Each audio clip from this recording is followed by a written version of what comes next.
Welcome to LOA Today. Walt Thiessen here. It's Tuesday, January the 15th, 2019. It's 8 a.m. in New York, 5 a.m. in Los Angeles. That makes it 1 p.m. in London, and Sydney, Australia is 12 midnight wherever you are in the world. Thank you for tuning in to yet another episode of LOA Today, your daily dose of happy. And the only unhappy thing today is that Cindie Chavez woke up this morning after not having slept this morning. In other words, she didn't get any sleep last night. And so I sent her home and said, go get some sleep because you're not going to be any use to me or anybody else if you are not able to function on the air. So I'm going to try doing something I haven't done in quite some time. I'm going to try to do a solo show. And obviously that means I want this to be a Q&A because doing a solo show for me has never been like one of my greatest joys in the world. I much more enjoy talking with one of my co-hosts, but couldn't happen today, so let's make it just you and me and everybody else who's listening to the live stream and everyone who's listening to the podcast recording as well. But I do see people tuning in, so let's get this thing started. I'm going to just talk about a couple things for a minute here. If I'm seeing hello Deidre, I see Sarita, I see Nasha. Couldn't see me on the LOA page, Nasha. Okay, I'm not sure what that was about, but it looks like you've successfully connected, so that's good. That's the most important thing. I'll talk about things for a couple minutes here, and then I'll give you a moment or two to think about questions you'd like to discuss with me. In fact, if anybody wants to come onto the Blue Jeans platform, I'll put actually I didn't put the link in, did I? Let me get the link, and I will paste that in so you guys can connect if you are feeling up to it and talk to me directly. If you're not, no big deal. We can still just do it virtually, but it occurred to me that might be a little bit of a fun thing too. So let me just hook over to that page, the LOA Today page, and let's see, where are we? Okay. While I'm going over there. So what's going on? Well, let's see. A few things have been going on. I didn't have a sleepless night. I actually had a very good night's sleep, unlike Cindie. But when I woke up at around, 4 a.m., something like that, I found myself, without even intending to, thinking about what's it going to take to get this podcast to the next level. Because we have a great audience, we have wonderful listeners and so forth, but my dream. You guys have been hearing it for months now, how I want to reach a larger audience. And that's what I was thinking about this morning. So, there are a lot of ways I could possibly go about doing it, but bottom line is I realized that there are different networks out there and so forth that I had thought about reaching out to previously, back when the podcast was much smaller listenership and so forth. And there's usually money involved, meaning spending money to get on them, and they're not easy to get into and so forth. So I kind of just put it on the back burner. But I woke up this morning saying, you know what? Maybe it's time to revisit some of those things. Like here in the United States, there are two satellite channels called XM and Sirius, and they actually work together. Excuse me, they're often referred to as Sirius XM. And they have all kinds of channels, usually music channels, but they do have some talk radio too. And so I started looking around and saying, well, I wonder if there is currently a channel that either Sirius or XM has that would be appropriate for what we do. And I was looking, and of course there are religion channels, and there are sports channels, and there's a channel about making money, and a few others like that. Nothing specifically related to what we talk about, though. And so I'm thinking maybe one of the things I'm going to do today is fashion a way to reach out to somebody at either Sirius or XM or both, and find out what it's going to take to get a different kind of channel on for people who are interested in the law of attraction, in spiritual matters from a non-Christian perspective, or from a perspective that is more inclusive than the Christian perspective often is, and perhaps bring in some of the kinds of stuff that we talk about here on LOA Today, with Linda Armstrong and energy work and meditations and things like that. Because there are certainly a lot of people, both in the United States and around the world, who are interested in this kind of thing. So it just struck me that maybe it's time to try to get a channel like that going. I don't know what's going to be involved. I don't know what kind of reception I'm going to get. But I figure I'll talk about it here with you guys, kind of get myself into that high-flying disc, and then put it out there, and who knows? You never know what's going to come out of it until you put it out there, right? So that's my goal for the day. And I'll be spending quite a bit of time on that today. And thank you, Dee Dee and Nasha, for your good wishes and so forth. I appreciate that.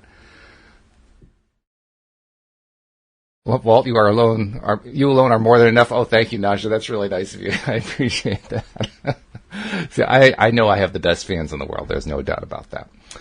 So let's see. What do we talk about in terms of law of attraction? What would be a good topic? If you have any ideas, put them into the chat there, and I'll be glad to bring them up. We were going to talk about Neville Goddard today, and I had thought about should I try to do that without Cindie, but you know what? That's a show that I do with Cindie, so I figured, no, I'm not sure I really want to do it that way.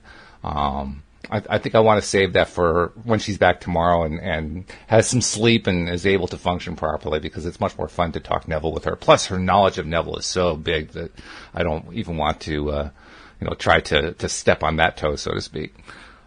So it's not going to be Neville, I don't think. I did mention yesterday that I had gotten this book out of the library, Into the Magic Shop by James R. Doty. I haven't started it yet, but it was recommended by, I think it was by Linda, one of our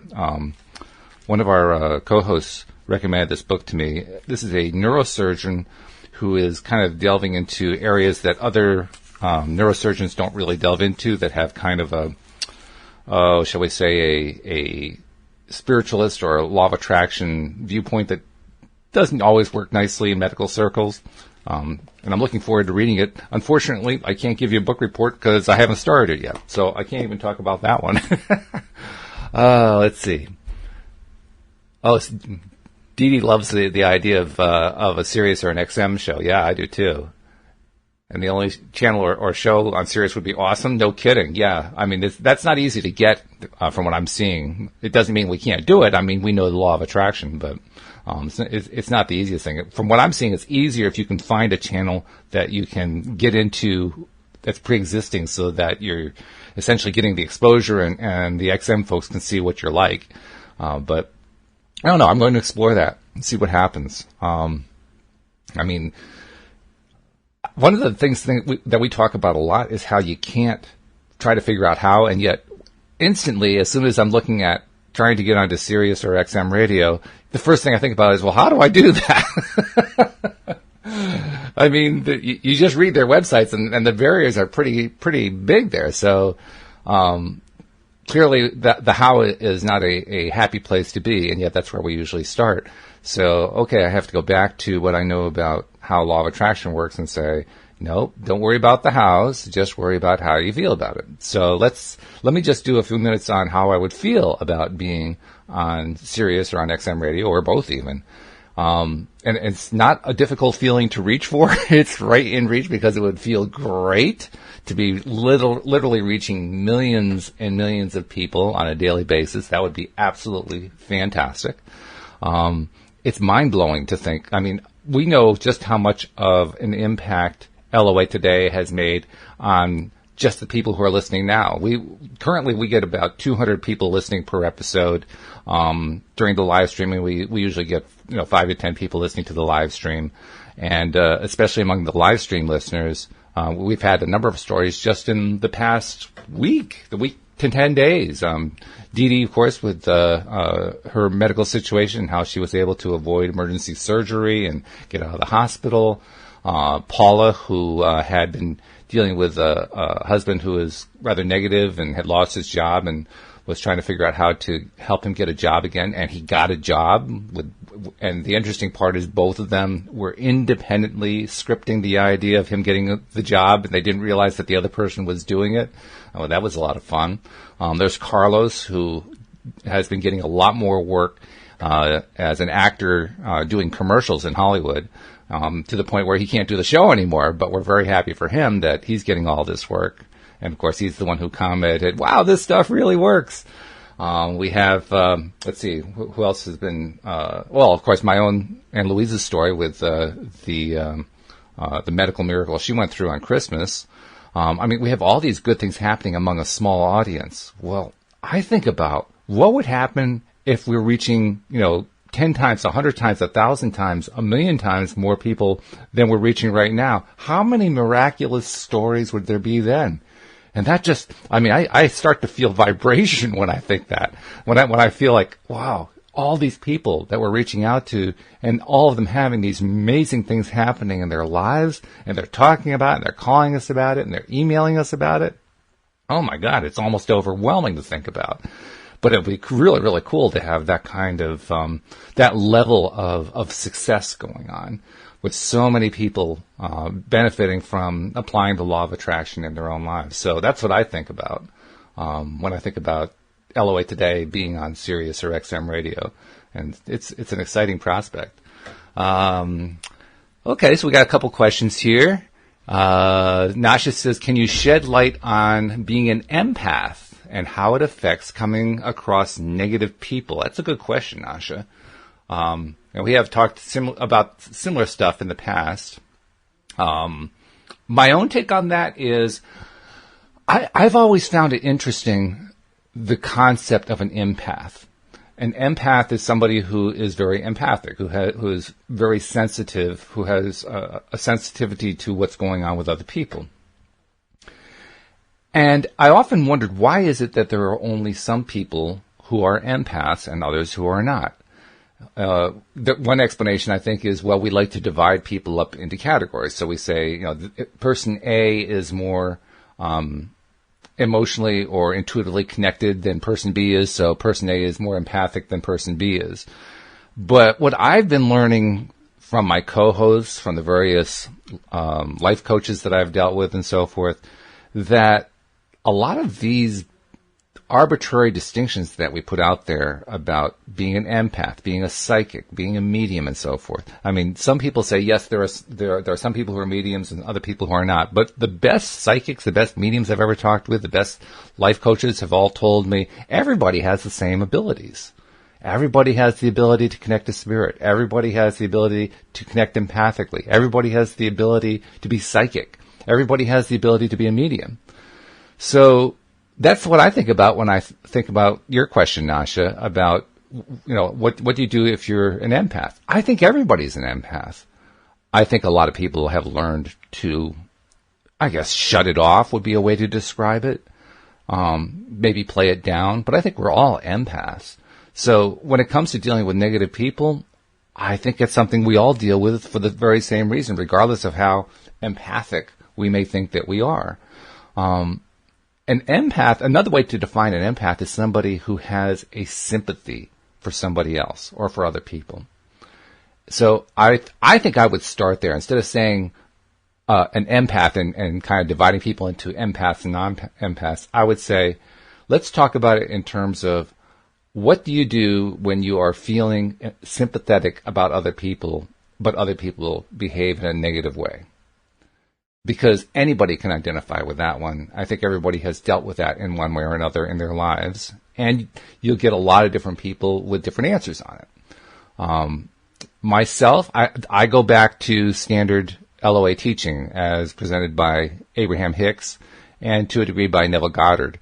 The basic idea that we are responsible for how we feel. So even though we are wanting to reach out to somebody else or feel sympathy toward somebody else or toward other people, we still are responsible for how we feel, how we react, how we respond to given situations. And I don't mean that it's easy. Just yesterday I was talking with Shelley last night. I was talking with her about how Louise has been going through difficult times emotionally because of the medical issues she's been going through, and how I was noticing that her difficulties, emotionally speaking, have been affecting me because I love her and she loves me so much. And when you're close to somebody like that, really close in a spousal relationship, you can say all you want to that you're responsible for your own feelings, but it's still tough because you're feeling what the other person is feeling. That's part of what makes the relationship so beautiful, that we feel each other's feelings so much. But by the same token, I'm still responsible for how I feel.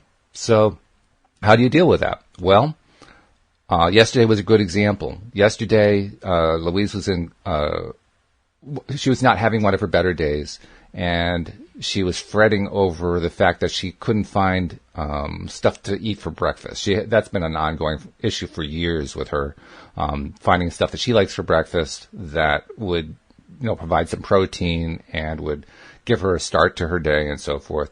And she's never really resolved it in the past. Well, we were talking about it now and kind of playing out different ideas for her to consider, because she had really gotten into a negative place, believing that she wasn't going to find anything at all. And I was determined to try to help her see, you can actually find some stuff.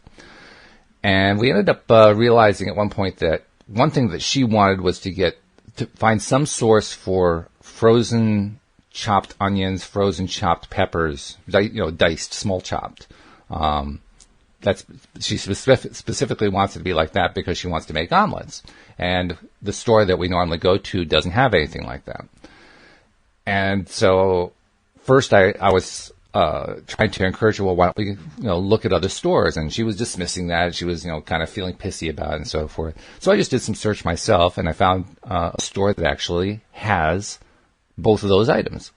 And it's about 5 miles away from us, so it's not real far away. Well, I told that to her, and she perked up just a little bit. And, that perking up just a little bit gave me a feeling of, oh, okay, I am not responsible for how she feels, but I am receptive to how she feels. So if she is feeling a little bit better, I feel a little bit better too. Does that mean that if she feels worse, I have to feel worse? No.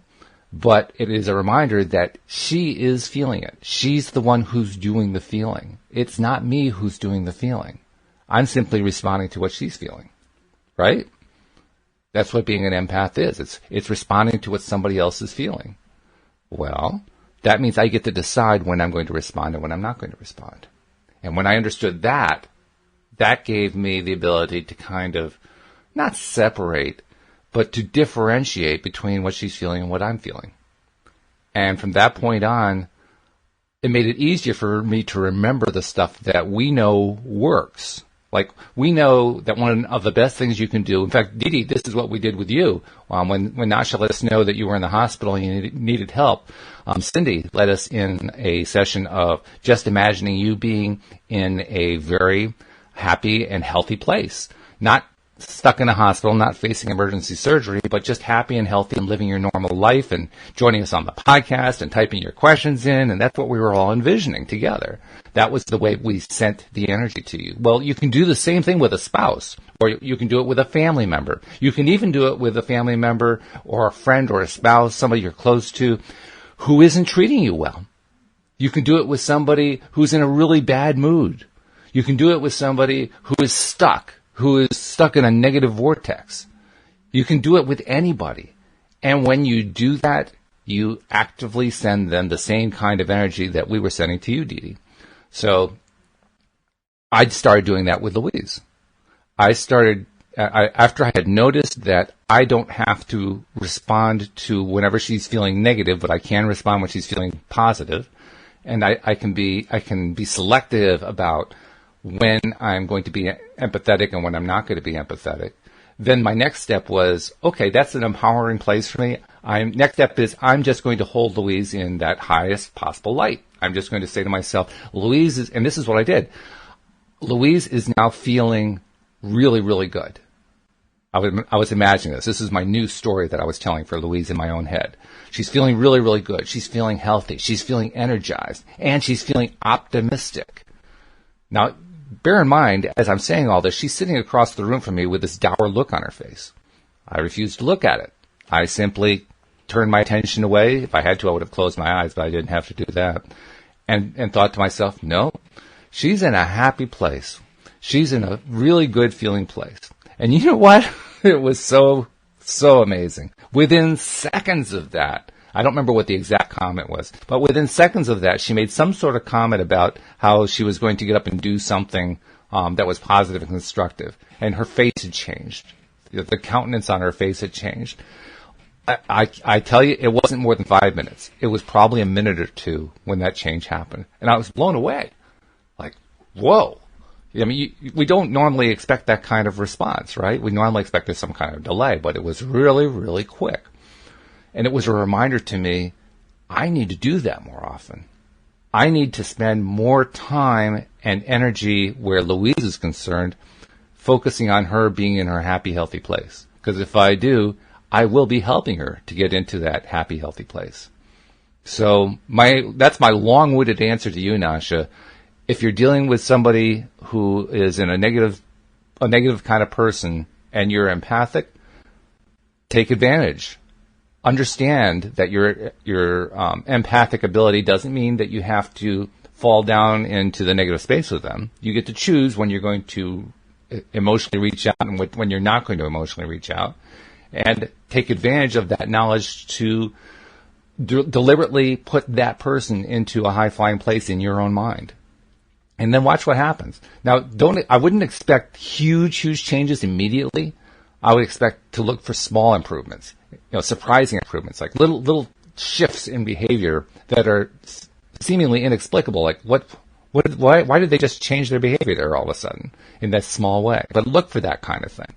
And as you look for it and as you see it happen more often, you're going to start to realize just how much of a positive impact you have on somebody else. Now, you can't fix them. We should remember that. You can't fix them. But you can empower them.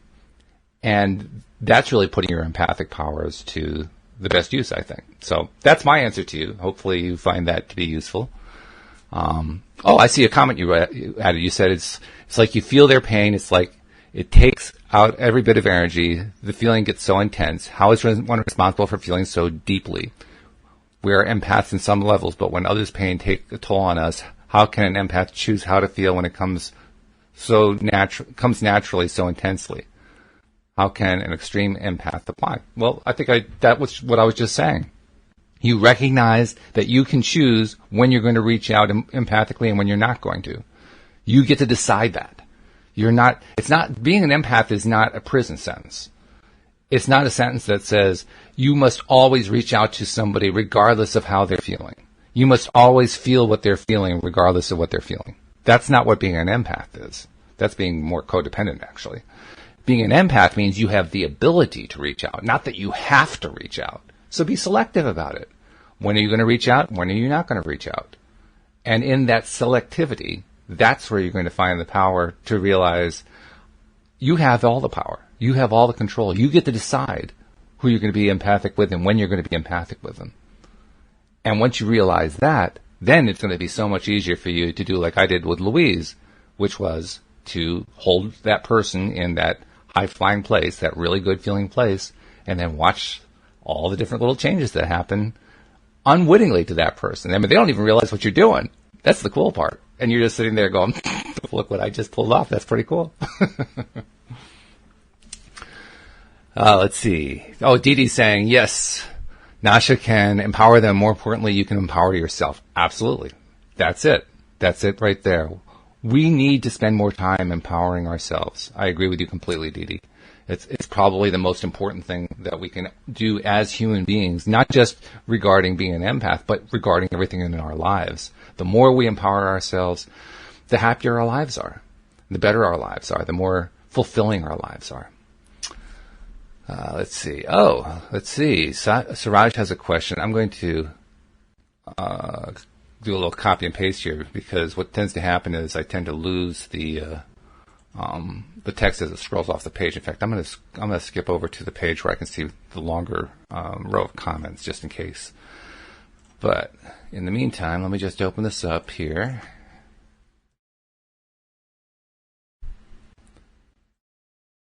And okay.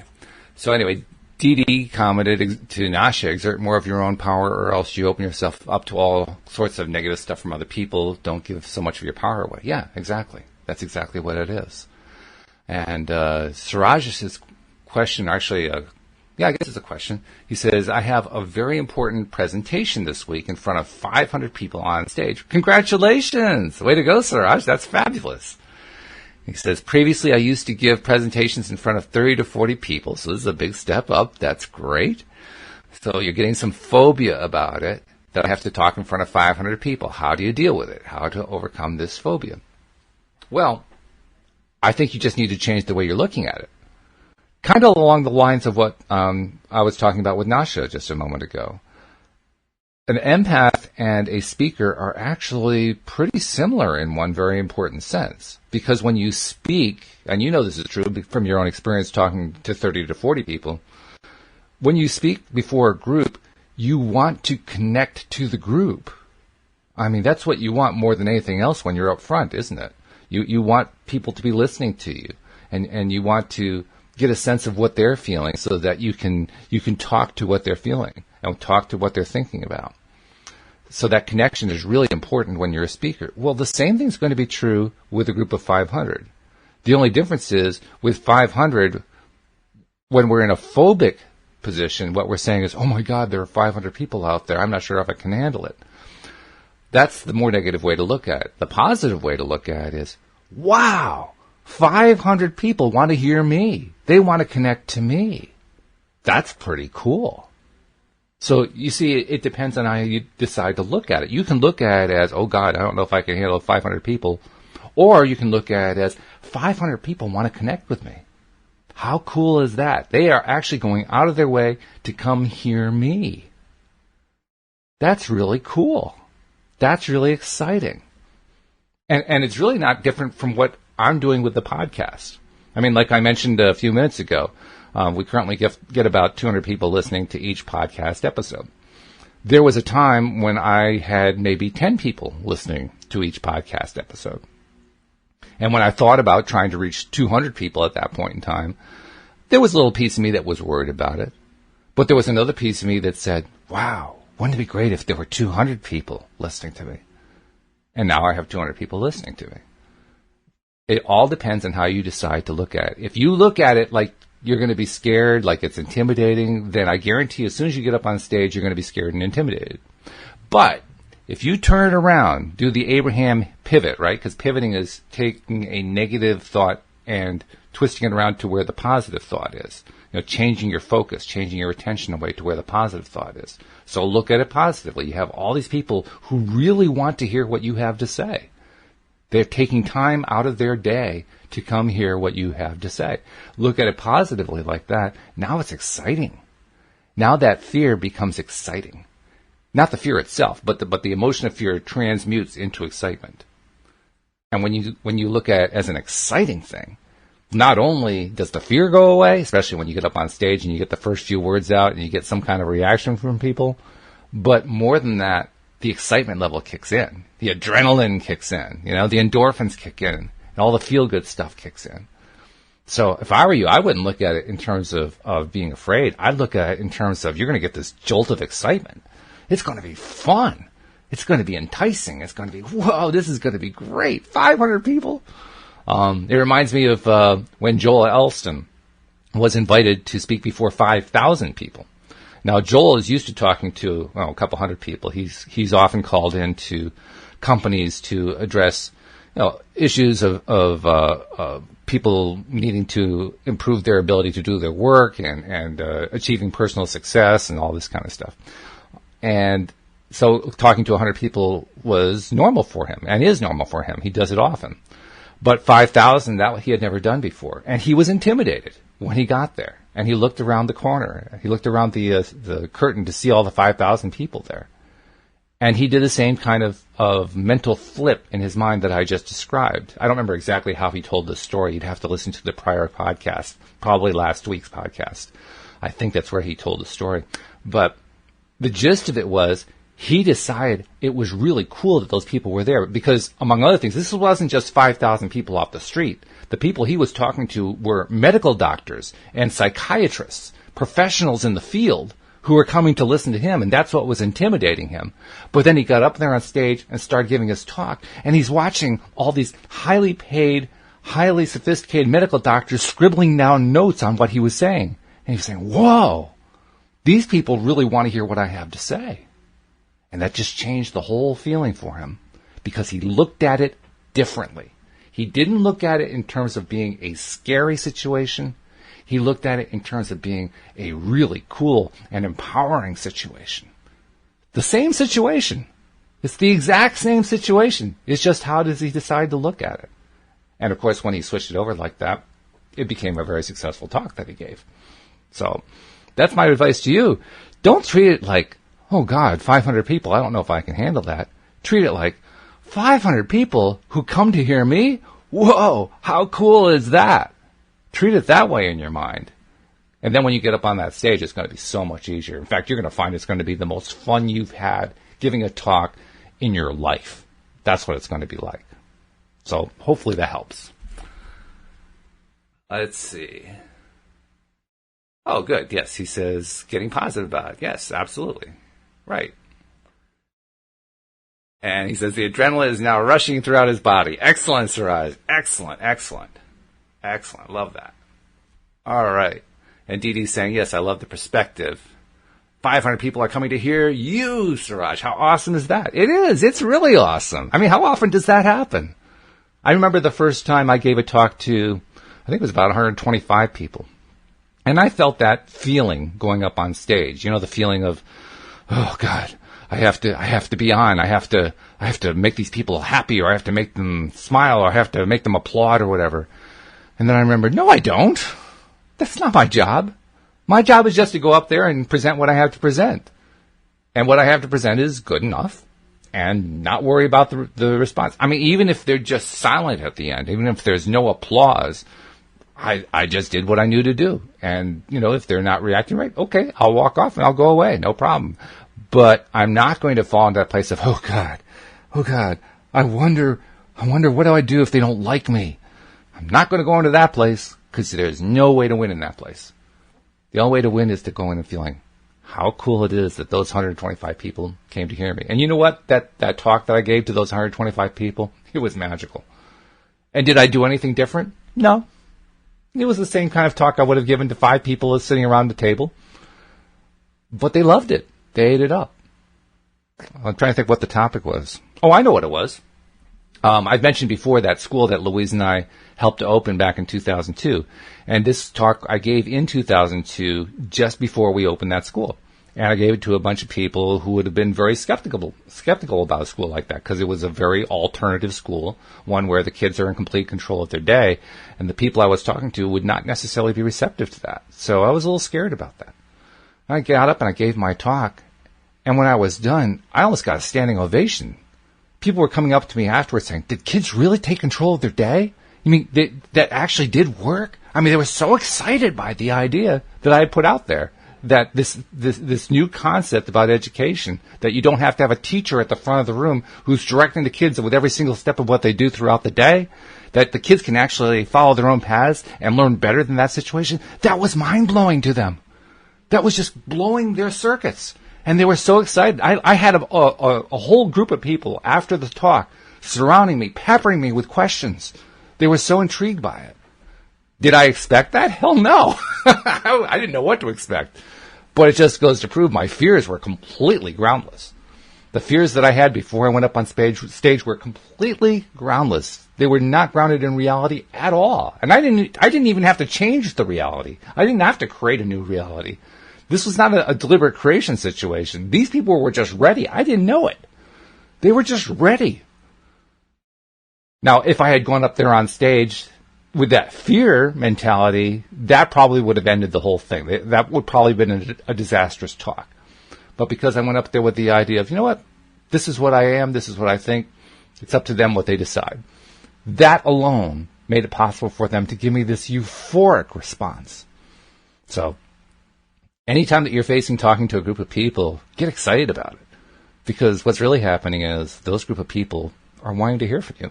That's pretty cool. So, let's see. Oh, now he's really excited. All right. Yeah, way to go, Siraj. That's excellent. That is excellent.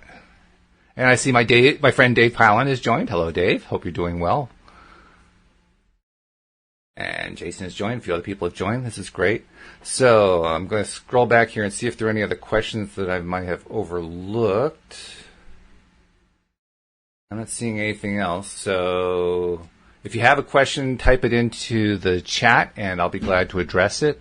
Meantime, let's see. What else can we talk about? What else would be useful and interesting and fun? Well, because I don't have another. Oh, hello, Jason calling from Michigan. Hello there. Oh, I like Nasha's comment. I'm going to read Nasha's comment. She was responding to what we were just talking about there. So hang on a second. I'm going to paste this over here. So she says, exactly, 5,000 or 505 or 5, our confidence and belief in ourselves should be there. And she says, trust me, rather than thinking about so many people can make a person nervous, I remember I had to go when I was politically being introduced. So you gave a political talk. I had zero experience, and for the first 5 minutes, people were loud, and when I could talk passionately about what I was talking, it was a huge success, and this was about 11 years ago. So, okay, yeah. So not, and politics, that's not an easy one. I have given political talks. In fact, the talk that I gave about the school was to a political group. It was a group of people that was organized specifically about politics. So I was really kind of walking into the lion's den there. But even in a political situation, you can still get the kind of result you're looking for, the kind of success you're looking for, just by focusing on the positive side. I would even say especially in a political situation. And I say that because politics is divisive. It's incredibly divisive. We all know that. We all know how polemic it gets, how people just kind of fall into one of two camps, and the two camps, basically their only goal is to defeat the other camp. They almost lose sight of their perspective of why they're political in the first place. And that's a toxic kind of environment. Funny thing is, if you go into an environment like that and you go in with the positive belief that people want to hear what you have to say, the most political people in the world will forget that they're political for a moment. Which is really a strange thing. But that's what happens. They forget that they're political. They forget that they're angry about issue X, whatever issue X is. They forget that they're activists, or that they're all riled up about something. And they do it for the span of time that you're talking about your thing in a positive way. I never cease to be amazed by that. I also never cease to be amazed by the fact that if you get somebody who's trying to... Have you ever had somebody come up to you and they're trying to convince you of something? They're trying to talk you into their political viewpoint on whatever it is. And you're not interested in hearing anything like that because you're not thinking politically at the moment. But they're haranguing you about it. Well, I found a really cool trick with somebody like that. When somebody is politically haranguing me, and I feel, at least, most often I'll just walk away from it. I'll just turn and walk away because I don't want to deal with it. But if I'm feeling at least a little bit engaging, I'll say to them, I got a question for you. I understand what you've been saying, and actually, most often I don't. I've been totally tuned out to what they're saying, so I really haven't listened. But I'll say that anyway, just to help them feel like they're being heard. And then I'll say to them, but one thing I've noticed is that everything you said is about what you don't like. Can you express to me what you're in favor of? And inevitably, what they'll do is they'll come back to me again with the same issue, talking about how they're against this other thing. And I'll say, no, that's what you're against. What are you in favor of? What's this wonderful result that you want to have happen? It's a wonderful way to shut up somebody who's haranguing you politically. Because if they're actually thinking about what is it that I do want, usually it's a new conversation in their own heads. And because it's a new conversation in their own heads, they don't have a ready answer. I mean, I've actually had situations where I will say that to somebody. They're standing there with this dumb look on their face, like, how do I answer that? They stay in that pose for like 30 seconds. It's clear they're not going to say anything. So I'll say something like, well, think about that, and I'll just walk away. And the fight ends. The fight ends because we're now changing the conversation away from here's this terrible thing that's going on to here's what I want instead. And since they haven't thought about here's what I want instead, they can't continue the conversation. You got to try it. If anybody ever politically harangues you in the next month or something like that, remember, just ask them, what do you want? Don't tell me in terms of what you don't want. Tell me in terms of what you want. And watch what happens to the conversation. It's an amazing thing. Oh, let's see. What's Dee says, go back and see the question from D. Carpina. Okay, let me see if I can find Dee's question. Where is Dee's question? How do you handle loneliness? I've watched a video about loneliness, but I still feel it sometimes. Yeah, sure. I understand that, Dee. I think we've all felt loneliness at times. It doesn't matter how good you are at deliberate creation. You do feel lonely at times, don't you? But the fact is, that's just part of being alive. When we're lonely, interesting thing about being lonely. Lonely is, and I'm going to be a little bit, this is just a little bit of a harsh way of looking at it. I need to do the harsh part first before I can get into the nice part. The harsh part is, loneliness is, it's about saying, I am not and cannot be happy unless there is somebody around me. And when you state it that way, you realize there's an untruth where loneliness is concerned. Because the untruth is that you can't be happy unless there's somebody else around. And you know that that's not true. You know that for a fact. You can be happy when somebody's not around. So let's restate the question. How do you deal with the fact that somebody's not around? That's a different question, isn't it? Loneliness has this really negative feel to it. Somebody else isn't around doesn't necessarily have to have that negative feel to it. So I would recommend, since our goal at all times as deliberate creators is to get ourselves into a better feeling place so that we can attract more of what we want and less of what we don't want, take advantage of the fact that you don't have to think about it in terms of being lonely. You can just think about it in terms of somebody else isn't there. And now that you've gotten into that place, take it to the next step. What would you like to have? Okay, you've expressed what you don't like. What you don't like is being lonely. What you don't like is not having someone there. What do you like? Well, I'm going to guess you like having somebody there. Okay, what does it feel like to have that person there? Have you been thinking about it that way? Most often we don't. When we're talking about feeling lonely, that's about the last thing that we're thinking about. What it feels like to have somebody there. What we're usually thinking when we're thinking lonely is, here's what it feels like to not have somebody there. So let's turn it around. What does it feel like to have somebody there? And presumably that person who you want to have there is somebody who you love, who you care about, who loves you, who cares about you. And you can even make a list of the various characteristics of that person or that group of people. It might not be just one person. It could be a group of people. It could be many people. It could be a series of friends. It could be, there's a lot of different ways that you can paint for yourself how you want the opposite of feeling lonely to feel and what the opposite of being lonely is about and what kind of experience is it. It can be one person, it can be many people. It just depends on how you decide you want to paint it. The important thing, though, is paint the scene in your mind of what you want. You don't want loneliness. What you want is a person or a group of people that have these characteristics. You can even write them out. It's actually a good idea to write them out. Write out, here are all the characteristics of the people that I want to be with, that I want to spend time with, that I want to enjoy life with. And the more that you spend on that exercise and on getting excited about having that person or that group of people in your life, the more you're going to attract more of those people into your life, and the less often you're going to say to yourself, I'm feeling so lonely. Because when you draw them into your life, you're not going to be lonely anymore. Right? So that's my answer. Change the way you're thinking about it.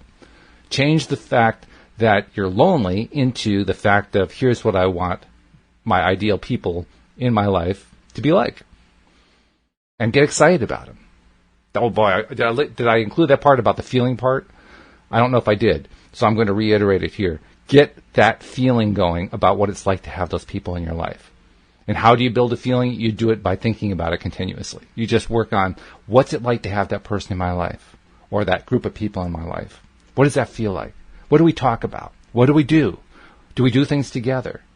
What kinds of activities do we engage in? Are we working together? Are we playing together? What are we doing? Create the scenes. Create the mental images in your mind. Play it out in your mind. Imagine what it's like in your mind. And the more you do that, the more you draw them into you. The more that you draw them into your life. And this is the best part. When you do that consistently, all of a sudden people start popping in. And there's no better way to describe it. in situations that just seem impossible, all of a sudden people appear. People who weren't appearing before suddenly start to appear. And it's a little disconcerting at first, because if you've been dealing with loneliness for a long enough period of time, you say, where the heck did all these people come from? Where were they before? I recall a situation, I've told this story before, how Louise and I, on Christmas Eve about 2 or 3 years ago, were shopping in our local supermarket. And the supermarket was jammed, absolutely jammed. I mean, it was shopping cart to shopping cart. That's how heavily packed the store was. You could barely move down the aisles. And it was a situation where most often you get enough people packed in like that, and they're not going to be real happy with each other, and it's going to be pushing and jostling. No, that's not what happened at all. It was Christmas Eve. It was Christmas Eve, so people were in a good mood. They were in a good frame of mind, and everybody was being so polite and helpful. Oh, I'm sorry, let me get my cart out of the way. Can I reach that for you? Here, I'll let you over here. Yeah, I know, it's really packed in, isn't it? Well, it's Christmas Eve, and everybody was so happy. I couldn't believe it. I said, where were these people the rest of the year? We shop in this store throughout the entire year. I've never seen this many people happy in one place at one time, let alone all packed together. But there they were. And the reason I tell you that story is leading up to that day, leading up to that shopping experience, I remember Louise and I had been talking about, wouldn't it be great to have a happier world to live in? I don't remember the exact conversation, but the gist of it was, wouldn't it be great if we just lived in a world where there were more happy people? And then all of a sudden, within a day, we were in a store packed with happy people. That's what I mean when I say they just appear out of nowhere. And it's amazing. And it's a little bit disconcerting, like, whoa, where did all these people come from that are so happy? But that is the kind of thing that happens. So be very precise about what it is that you want from the people that you want to have in your life. And if you do that and you stick with that thought process consistently, you will have all kinds of really cool people coming into your life. And loneliness will disappear entirely. I promise you. It really will. Oh, David has an interesting comment about loneliness, too. I'm going to bring that one over. So give me a second here. He says, loneliness does come from within, but still has to do with certain people not being with you and having your happiness dependent on them. That last bit there, having your happiness dependent on them, that's the key point. I agree with you about that, Dave. Because the moment that your happiness is dependent upon somebody else is the moment that you are no longer giving yourself the power to decide whether you're going to be happy. It's really worth thinking about. Do you really want to give up that power by saying your happiness is dependent on someone else? The clinical word for that is codependence. Codependence is, I can't be happy unless somebody else makes me happy. I had a conversation with a young lady on Facebook the other day. She said she wanted to get her ex back. It was one of those many posts about somebody who wants to get their ex back. And she says, I can't live without him. And as soon as I saw that phrase, I knew exactly what was going on. I can't live without him. I am powerless to be happy unless he is in my life. And by the way, interesting thing that came out in the course of my conversation with her is that he had cheated on her. Now think about that. This guy had cheated on her, but she can't be happy without him being in her life. I mean, that's pretty strange. Well, that's what happens with a codependent personality. Codependent people have forgotten their own power. They have forgotten their own ability to decide whether they're going to be happy or unhappy in any given situation. And they have instead given up to default response, whether they're going to be happy. And that default response is dependent upon whether somebody who cheated on them makes them happy. I mean, that's a lose situation, no matter how you look at that. Whereas, and this is what I urged her to do, I asked her to say, what do you want instead? She wanted it in terms of getting him back. So I started with, okay, what do you want him to do instead? And I let her describe it a little bit. And I said, okay, now that's great. Now, what do you want to do instead in order to feel better? And that kind of stymied her for a bit because she was so used to the idea that her happiness was dependent on someone else. But eventually she started to get it. And then she started piecing together her own sense of what it would be like to have a good relationship with a guy. And after she had done that for a few minutes, I said to her, now when you say you want him back, I suggest adding or someone better. So I want him back or someone better, to kind of begin the shift away from I am so dependent on this philanderer for my happiness, and get into I deserve somebody better than a philanderer. Baby steps. But you take these baby steps to move yourself into a better feeling place. So I agree with you, Dave. I mean, it's really, really important to recognize that your happiness is not dependent on somebody else. That's critically important. Well, let's see. We got about 7 minutes left or something like that. Do I have any other questions in here? How do I remove limited beliefs, asks Jason.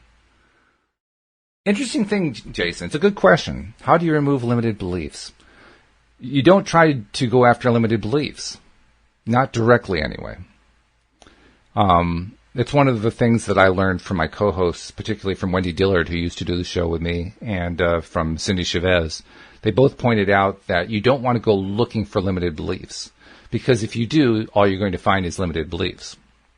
But what you can do is, as you're going through life and you run into some sort of a roadblock or whatever, some sort of resistance point, and you recognize that there is a limiting belief involved in that resistance point, that is a good time to decide how to move past that limiting belief.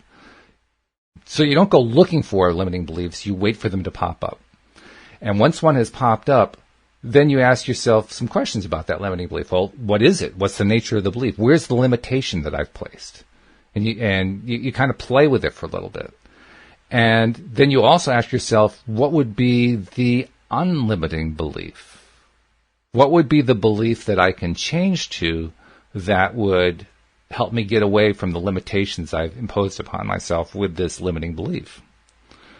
So that's kind of an abstract way of describing it. Let me see if I can think of a more precise example. So, well, let's talk about it in terms of that young lady who was trying to attract her ex back. One of her many limiting beliefs was that the only way she could be happy is to be involved with a philanderer, with somebody who was going to cheat on her, which is a pretty limiting belief. What she needed to change to in that particular instance was the belief that she could be involved with somebody who would be true to her. That was a new concept. Up until then, she was convinced that the only way she could be happy would be to attract back the guy who had cheated on her. The idea that she could attract somebody who wouldn't cheat on her and that it didn't have to be that guy was a brand new idea to her. And accepting that new idea was the way that she rejected the old limiting belief, because then she said, well, if I can actually have somebody who doesn't cheat on me, I don't need to be dependent upon a guy who cheats on me. I don't need to depend on him for my happiness. So in making that mental shift that says, I am entitled to, I deserve to have somebody who treats me well, and it doesn't have to be that one guy, just by making that mental shift, she let go of the limiting belief.